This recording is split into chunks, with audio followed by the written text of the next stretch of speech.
عندما يودع الإنسان في القبر يسولج قبر كتكمت بحالا يجري سؤاله بعد دفنه كزام كتكبر بيتسبوچو قبايوچو كتملسوا بحالا ጥያቄ ይከተለዋል መቃብር ላይ ሆኖ عن ربه ስለጌታው ማለት ነው ስለጌታው ወዲኒሂ ስለ ሃይማኖቱ ወነብይሂ እንደዚሁም ሲከተለው ስለነበረው ነብይ ይጠየቃል ويثبت الله الذين آمنوا بالقول الثابت እነዚያ በምድራዊ ህይወታቸው ላይ ያመኑ የነበሩ ሰዎችን መጨረሻም ላይ ያው በመጽናኛ ቃሊቷ አላህ ያጸናቸዋል ማለት ነው فيقول المؤمن ሙእሚን የሆነ ሰው የዛኔ ሲጠየቅ من ربك ربي الله ማን ነው ጌታህ ተብሎ ሲጠየቅ ጌታዬማ አላህ ነው ብሎ መልስ ይሰጣል وما دينك ودين الإسلام ሃይማኖትህ ምንድነው ሲባል ሃይማኖቴ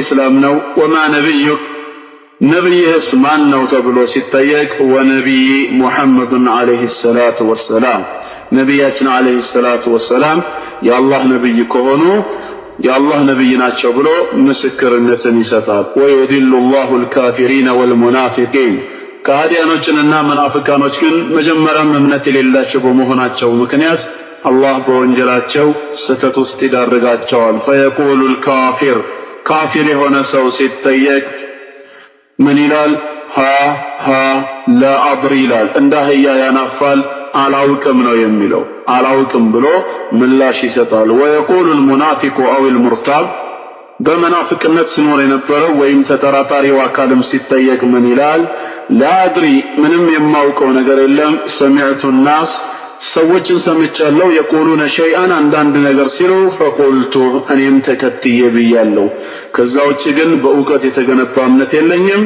አላውቅም ብሎ ነው የሚመልሰው የዛኔም ካፊሩ ወይ ሙናፊቁ በመዶሻ አናቱ ነው የሚመታው በመዶሻ አናቱ ይመታል አንድ ጩኸትን ይጮሃል فيسمعه غير الثقلين ከሰውና ከጂን ውጪ ያለው ሌላው ፍጥረት የሱን ጩኸት ድምጹን ይሰማዋል ነው የተባለው አላህ ይጠብቀን ነብያችን ሰለላሁ ዐለይሂ ወሰለም ምን አሉ አላህ ቢያሰማችሁ ኖሮ ይሄን ድምጽ ሙታኖቻችሁን አትከባበሩም ነበር ነው ማንንም ወደ ቀብር ወስዶ ሙታኑን የሚቀብር አይኖርም ነው ስለዚህም ቀብር ውስጥ ጥያቄ ስላለ ለዛ ጥያቄ መዘጋጀት ነው ከ3 ቀን ከ4 ቀን በኋላ ኤግዛም አለብኝ ያለ ሰው እንደሚያጠናው እዚህ ዱንያ ላይ ቀብር ላይም ጥያቄ አለብኝ ለዛ ጥያቄ ማዘጋጀት የሚገባኝ ምላሽ ምን አይነት ምላሽ መሆን እንዳለበት ከወዲሁ ልዘጋጅ ያስፈልገኛል ማለት ነው ስለ ጌታዬ ምን ያህል አውቃለሁ ውስጤስ ምን ያህል እርግጠኛ ነው ሃይማኖቴንስ በተመለከተ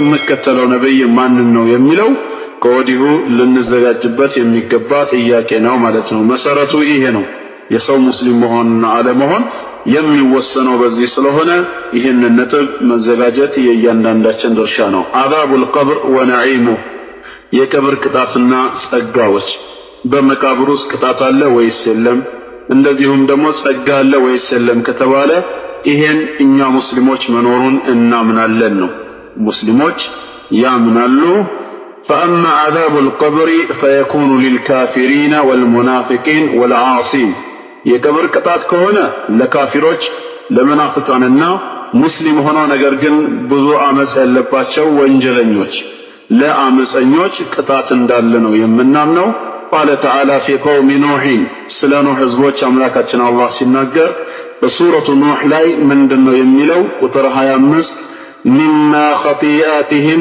اغرقوا በኃጢአታቸው በወንጀላቸው ምክንያት እንዲሰምጡ ተደረጉ فادخلوا نارا እሳት ውስጥም እንደዚሁ እንዲገቡ ሆነ فلم يجدوا لهم من دون الله انصارا ከአላህም ሌላ ረዳትና ወዳጅን አላገኙም ይላል እዚህ ጋር مما خطيئاتهم اغرقوا فادخلوا አለ ይሄ እንግዲህ የሚያሳየው ምንድነው ማለት ነው ከመስመጣቸውም ተከትሎ ይህ በእሳት የመቃጠሉ ጉዳይ እዛው ላይ እንደነበሩ የሚያሳይ መሆኑን ነው ማለት ነው በቀብር ውስጥ የነበረ ቅጣት መሆኑን ነው وقال تعالى في آل فرعون ስለ فرعون ዘመዶች ስለ فرعون ቤተሰብ የእምነት አባሉና ሰራዊቱ ሲናገር ምን ይላል النار يعرضون عليها غدوا وعشيا ቀንና ሌሊት እሳት ይቀርባሉ فرعونና ሰራዊቱ فرعونና ተከታዮቹ በቀንና በሌሊት እሳት ላይ ይቀርባሉ።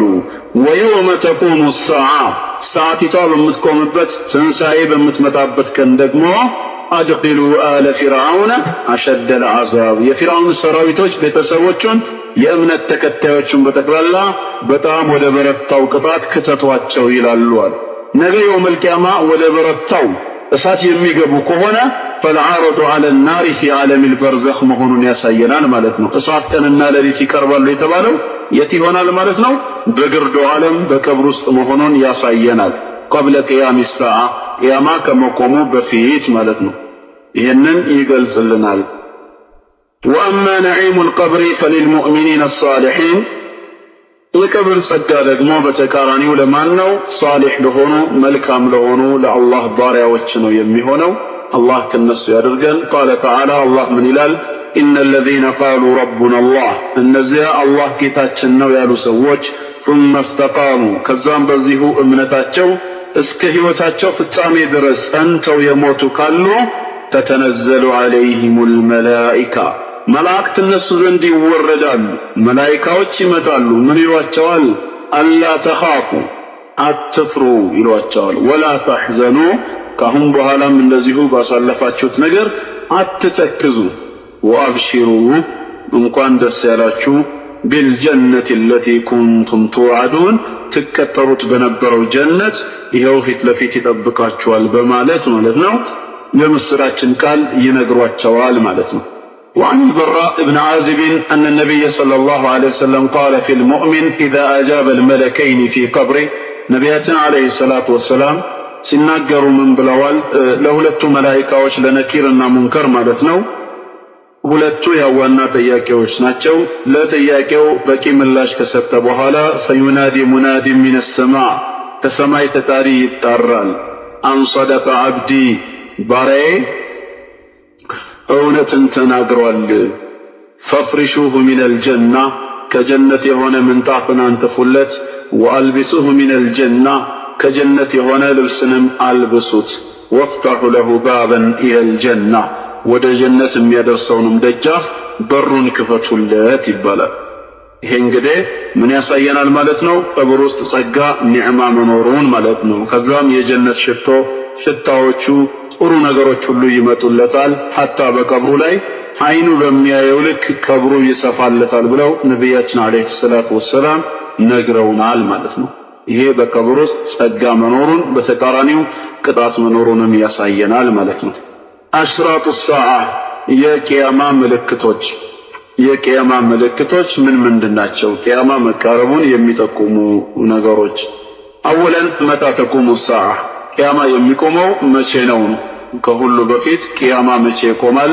ኢነ ቂያም ሰዓ ሚን አልኡሙር አልገይቢየት አለቲ ላ ያዕለሙሃ ኢላላህ የቂያማ ጉዳይ ትንሣኤ የመቆሙ ነገር ከአንዱ ከአምላካችን ከአላህ ውጪ ማንም የሚያውቀው የለም። ወለም ዩጥሊ ዐለይሃ አሐደን ሚን ኸልቂህ ከፈጠራቸው ፍጥረቶቹ መካከል አላህ ማንንም አላሳወቀም። ላ ነቢየን ሙርሰል ወላ የተላከ ነቢይም ቢሆን ወላ መለከን ሙቀረብ ለአላህ የቅርብ መላኢካ የሆነ እንደ ጅብሪል አይነቱም ቢሆን ቂያማ መቼ እንደሆነ ማንም አያውቅም። ቃለ አላሁ ተዓላ አላህ ምን ይላል? ኢነላሃ ዒንደሁ ዒልሙ ሰዓ የቂያማ እውቀት አላህ ዘንድ ብቻ ነው ያለው። ቂያማ መቼ እንደምትቆም እውቀቱ አላህ ዘንድ ብቻ ነው ብሏል። እንደዚሁም ወለቀድ ካነ ናሱ የስአሉነ ረሱለላሂ ሰለላሁ ዐለይሂ ወሰለም አንሃ ነቢያችን ዐለይሂ ሰላቱ ወሰላም ቂያማ መቼ ነው በማለት ሰዎች ይጠይቋቸው ነበር። ፈአምረሁ ላሁ አን የሩደ ዒልመሃ ኢለይሂ ወሕደህ አላህም እውቀቱን ወደ አላህ ብቻ እንዲመልሱ ሲያዛቸው ነበር። ቃለ ተዓላ ለምሳሌ ምን ይላል? ኢለይሂ ዩረዱ ዒልሙ ሰዓ የቂያማ እውቀት እሱ ዘንድ ብቻ ነው የሚመለሰው ይላል። የቂያማ እውቀት ወደ አላህ ብቻ ነው የሚመለሰው። በሌላም ስፍራ የስአሉከ ናሱ አን ሰዓ ሰዎች ሁሉ ስለ ሰዓቲቷ ስለ ቂያማ መቼ ነች በማለት ይጠይቁሃል። ቁል በላቸው ኢነማ ዒልሙሃ ዒንደላህ እውቀቷ አላህ ዘንድ ብቻ ነች። ወማ ዩድሪክ ደግሞ ስላንተ ምን ያሳውቃል? ለዓለ ሰዓተ ተኩኑ ቀሪባ ሰዓቲቷ በቅርብ ልትሆን ትከጀላለች። በቅርብ ሆና የምትፈጸም ብትሆንስ ምን ያሳውቃል? እውቀቲቷ እጌታዬ ዘንድ ነች ነው። ነቢያችን አለይሂ ሰላቱ ወሰላም መላኢካው ጅብሪል በማይታወቅ ሰው አምሳያ መጥቶ ብርኒያኒ ሰዓ ስለ ቂያማ ስለ ሰዓቲቷ ንገረኝ ብሎ በጠየቃቸው ሰዓት በወቅቱ ምን ብለው ነበር የመለሱለት? فقال عليه الصلاة والسلام ما المسؤول عنها بأعلم من السائل ስለ ቂያማ ተጠያቂ የሆነው አካል ከጠያቂው የበለጠ ዕውቀት የለውም ብለው መለሱለት። ከጠያቂው በላይ ዕውቀት የለውም። ጠያቂው ጅብሪል ነው። እኔ ካንተ የበለጠ ዕውቀት የለኝም፣ ሁለታችንም አናውቅም ብለው ምላሽ እየሰጡት ነው ማለት ነው። እኔም አንተም ቢሆን በትክክል መቼ ልትቆም እንደምትችል አናውቅም ብለው ምላሽ ሰጡት። የዛኔ ነው قال فأخبرني عن أماراتها እንግዲያውስ ምልክቶቿን ንገረኝ። ምንድናቸው እስቲ እነዚህ አሸራጦቹ ቂያማ መቃረቡን የሚጠቁሙ ምልክቶች ሲሉ እሱን እነግርሃለሁ በማለት ነቢያችን አለይሂ ሰላቱ ወሰላም የተወሰነ የነገሩት። ሐቂቃ ግን ቂያማ መቼ እንደምትቆም ማንም ሊያውቅ አይችልም። በአንድ ሐዲስ ላይ ነቢያችን ሰለላሁ ዐለይሂ ወሰለም የሱረቱ ሉቅማንን ሐሳብ አብራርተውልናል። ኢነላሃ ዒንደሁ ዒልሙ ሰዓ የሚለው የሱረቱ ሉቅማን ቁጥር 34 ሐሳብን በሐዲሳቸው ላይ መፋቲሑል ገይቢ ኸምሱን ላ ያዕለሙሃ ኢለላሁ ተባረከ ወተዓላ የቂያማ የሩቅ ነገር መክፈቻ ቁልፎች አምስት ናቸው፣ ከአንዱ ከአላህ በስተቀር የሚያውቃቸው የለም አሉና አምስተኛው ምን እንደሆነ ሲዘረዝሩ ወላ ያዕለሙ መታ ተቁሙ ሰዓ አሐዱን ኢለላሁ ተባረከ ወተዓላ ቂያማ መቼ እንደምትቆም ትንሣኤ መቼ እንደምትከሰት ከአንዱ ከአላህ በስተቀር የሚያውቅ የለም ነው። ስለዚህ ማንም አያውቅም ነው የምንለው። ወላኪን ማ አሽራጡ ሰዓ ምልክቶቹ ምንድናቸው ነው። የቂያማ ምልክቶች ምንድናቸው? እጅግ ብዙ አሉ። ለቀድ አኽፈ አላሁ ዒልመ ሰዓ አን ናስ የቂያማ ቀን እውቀትን አላህ ከሰው ልጆች በእርግጥ ሸሽጎታል። ሰው ሊያውቀው እንደማይችል እናምናለን። ዓለም በ2012 ትጠፋለች ወይም ዓለም በ2007 እንዲህ እየተባሉ ከዚህ በፊት ያው ትንቢት እንናገራለን ባዮች ተንብየው ነበር፣ አልተሳካላቸውም። እና አላኩል ያህል ወደ ነጥቡ ስንመጣ አላህ ከሰው ልጆች ሸሽጎታል ነው።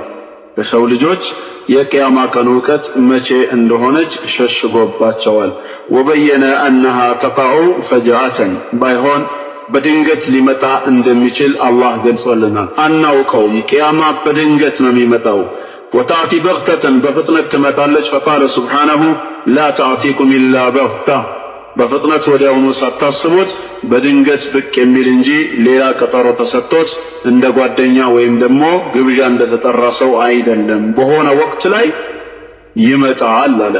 ወመዓ ሃዛ ከዚህ ጋር ግን ፈኢነ አላህ ተዓላ ቢረሕመቲሂ አምላካችን አላህ እጅግ በጣም ሩህሩህና አዛኝ ከመሆኑ የተነሳ ቀድ ጀዐለ ለሃ ዓላማቲን ምልክቶችን ግን አድርጎላታል።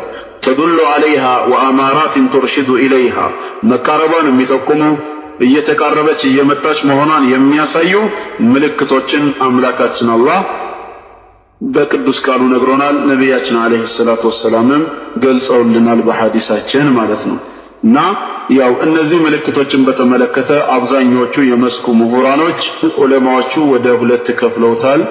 አንደኛው ዓላማቱን ሱግራ ይባላል፣ ትንሽቷ ምልክት ትባላለች። ሁለተኛው ዓላማቱን ኩብራ፣ ትልቁ ደግሞ ምልክት ይበልጥ መቃረቡን የሚያጎላው አለ። አንዳንድ ዑለማዎች ደግሞ ዓላማቱን ውስጣ መካከለኛ ተብሎም የሚጠራ አለ ብለው በሶስት ይከፍሉታል።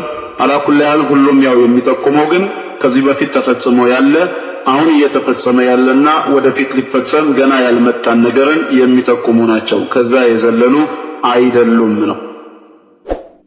አነወል አወል ዓላማቱን ሱግራ ለምሳሌ ጥቃቅን ምልክቶች ማለት ከዚህ በፊት ተፈጽመው ያለፉ ግን አሁንም አሳራቸው ያሉ እየተፈጸሙ ካሉት መካከል አንደኛ ቢዕተቱ ረሱልላህ ሰለላሁ ዐለይሂ ወሰለም የነቢያችን ሰለላሁ ዐለይሂ ወሰለም መላክ በራሱ አንድ የቂያማ መቃረብ ምልክት ነው። فعن أنس رضي الله عنه أن النبي صلى الله عليه وسلم قال أنس بن مالك እንደተናገረው ነቢያችን عليه الصلاة والسلام ምናሉ بعثت أنا والساعات كهاتين አሉ እኔና ቂያማ እንዲሆነን ነው የተላኩት አሉ።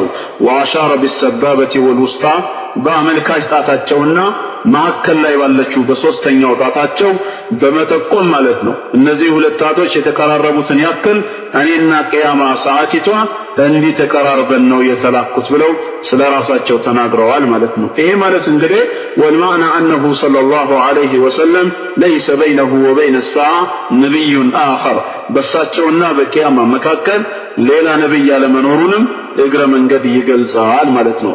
ፈሂየ ተሊ ወተዕቲ ባዕደህ ቅያማ ማለት ከሳቸው ቀጥሎ የሚመጣ ነገር ነው። እኔና ቅያማ እንዲህ ሆነን ተልኬያለሁ ካሉ ከሳቸው ተከትሎ የሚመጣው ነገር ቅያማ መሆኑን ያሳያል። ይሄ ትንሹ ምልክት ተብሎ ይጠራል ማለት ነው።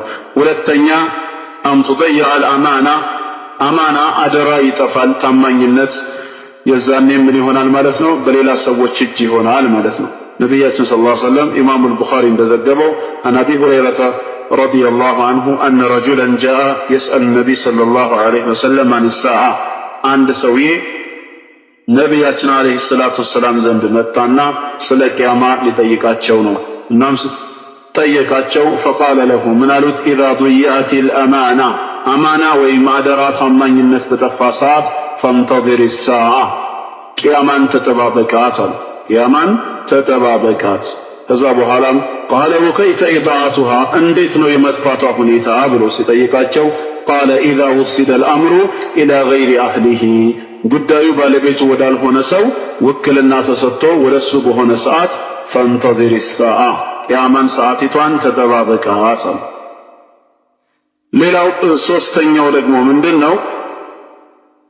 አን ዩስቢሐ ሩዓቱ ልገነሚ ሚን አስሓቢ ተርወቲ ወልቁሱሪ ልዓሊያ ድሃ የነበሩ ፍየል ጠባቂ ፍየል አጋጅ የነበሩ ሰዎች የሀብት የግንባታ የፎቅ ባለቤት መሆናቸው ነው።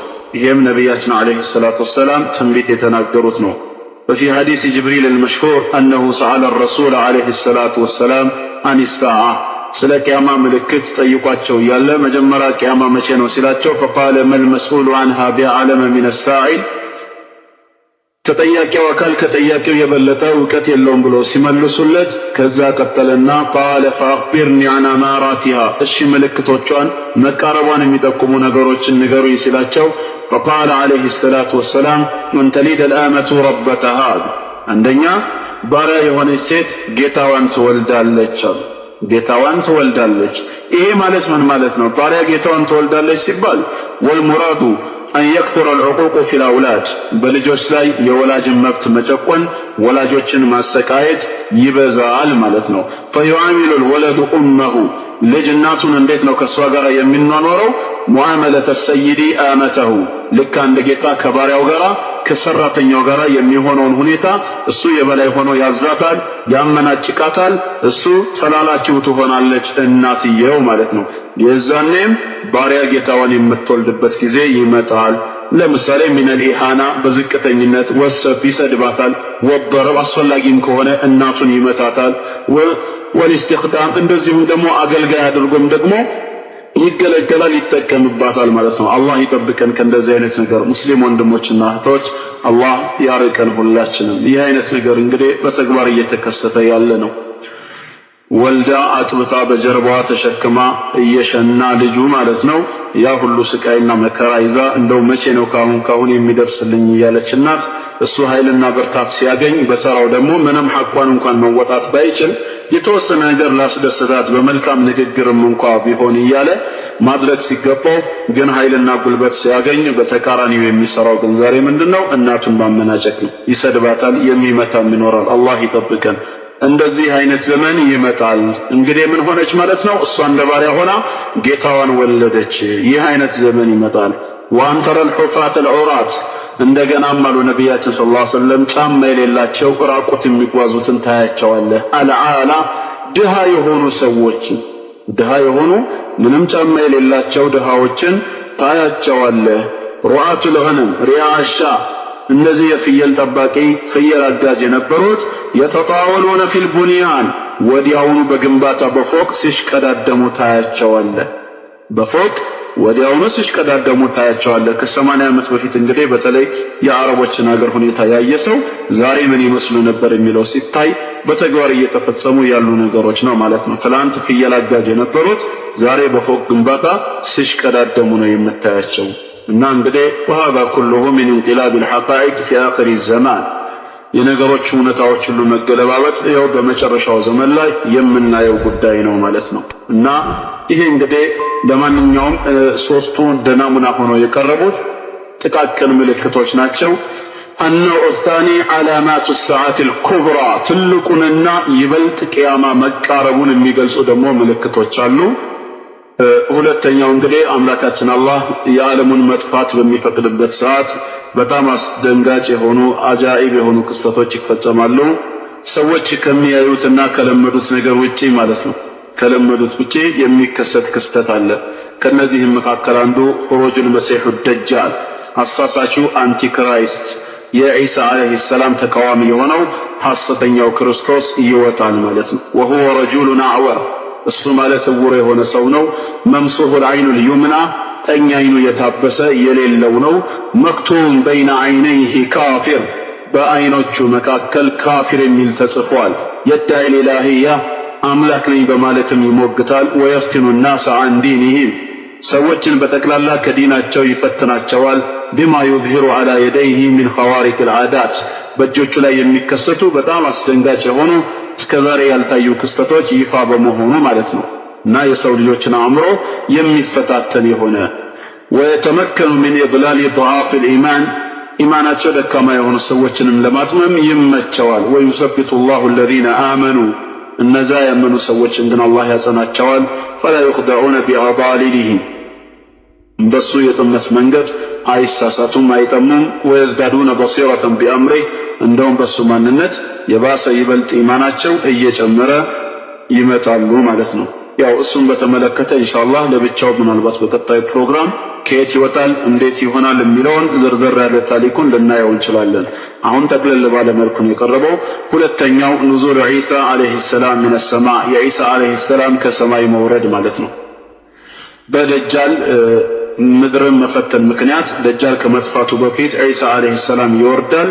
ወየኩኑ ዐላ የደይሂ ሀላኩ የመሲሕ ደጃል መጥፋት በዒሳ አለይሂ ሰላም ይሆናል ማለት ነው። ወየሕኩሙ በይነ ናስ ቢሸሪዓት ልእስላም ዒሳ አለይሂ ሰላም በሰዎች መካከል በነቢያችን ሰለላሁ ዐለይሂ ወሰለም ሸሪዓ ይዳኛል። ወየክሲሩ ሰሊብ መስቀልን ከምድረ ገጽ ያጠፋዋል። ወየቅቱሉ ልኽንዚር አሳማንም ይገላል።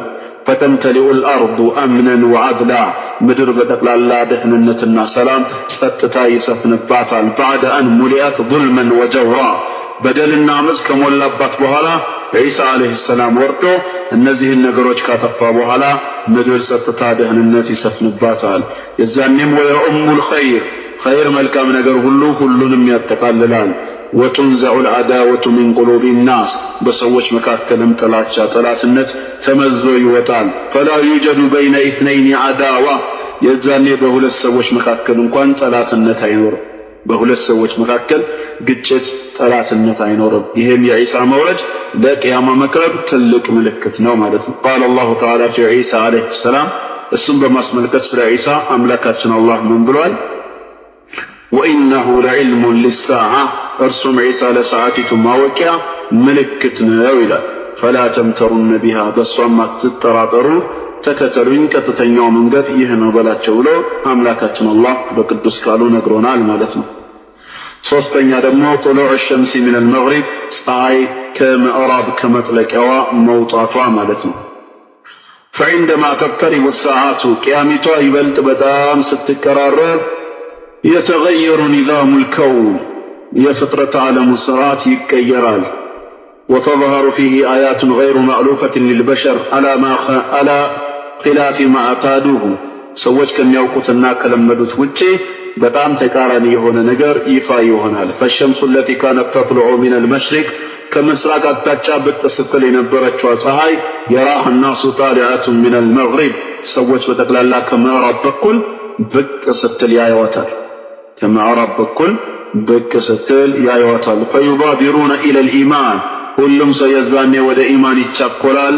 ወላኪን ባዕደ ፈዋቲል አዋን ግን ጊዜው ካለፈ በኋላ ወቅት ካለፈ በኋላ አይጠቅምም።